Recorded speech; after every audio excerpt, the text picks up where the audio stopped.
हरियाणा में IPS cadre के mismanagement का ये पूरा मामला है। आईपीएस आईजी वाई पूरण कुमार चुनाव आयोग को शिकायत भेजी गई है। हरियाणा पुलिस कैडर को रेशनलाइज करने का आग्रह किया गया है। अफसरों की एक्स कैडर पर तैनाती को लेकर यहां पर ऐतराज जताया गया है। कैडर पद खाली रखकर एक्स कैडर पद भरे जा रहे, ये पूरण कुमार ने कहा है।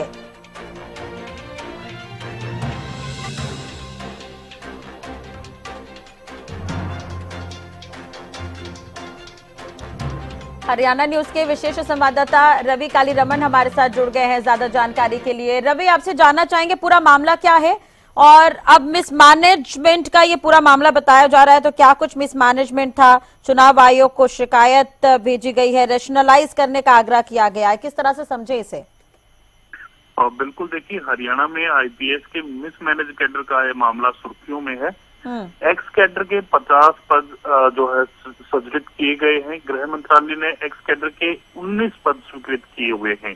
ठीक है। और हरियाणा सरकार की तरफ से 50 पद जो है वो सृजित किए गए हैं।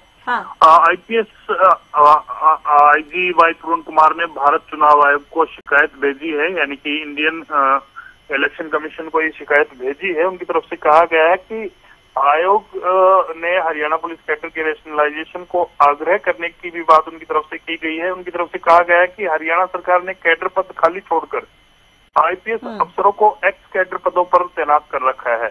वर्तमान में डीआईजी रैंक के 15 कैडर पद स्वीकृत हैं, लेकिन 7 आईपीएस अफसर ही इस रैंक पर जो छुट्टी पर गए अफसर हैं उनको छोड़कर तैनात हैं। डीआईजी रैंक के 10 कैडर पदों पर तैनाती नहीं है, जबकि 5 एक्स कैडर पदों पर तैनाती ही हुई है। तो ये तमाम जो बातें हैं, रैशनलाइजेशन करने की बात आईपीएस यहाँ कर रहे हैं वाई पूरण कुमार, और उनकी तरफ से इलेक्शन कमीशन ऑफ इंडिया को ये शिकायत भेजी गई है। चलिए, लेकिन अगर हम आईजी वाई पूरण की ही अगर हम बात करते हैं, तो इससे पहले इन्होंने आवास को लेकर भी शिकायत की थी, सीएम को इन्होंने खत लिखा था, प्रमोशन को लेकर भी इन्होंने सवाल उठाए थे।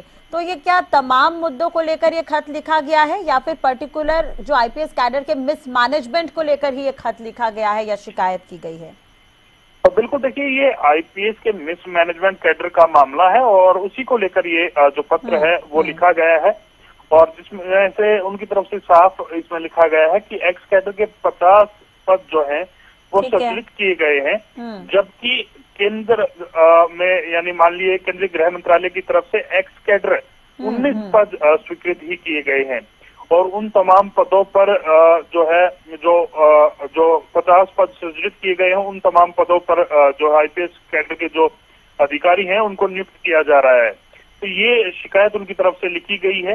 रैशनलाइजेशन करने की मांग उनकी तरफ से उठाई गई है कि इस पूरे मामले में रैशनलाइजेशन किया जाए। चलिए, ठीक है, बहुत बहुत शुक्रिया तमाम जानकारी और बातचीत के लिए। तो इससे पहले उन्होंने सीएम को खत लिखा था और उस पर भी कई मामलों का जिक्र किया था, 4 बैच का जिक्र करते नजर आए थे। इस बार चुनाव आयोग को इन्होंने शिकायत की है। अब देखने वाली बात होगी इस पर क्या कुछ रिएक्शन आता है।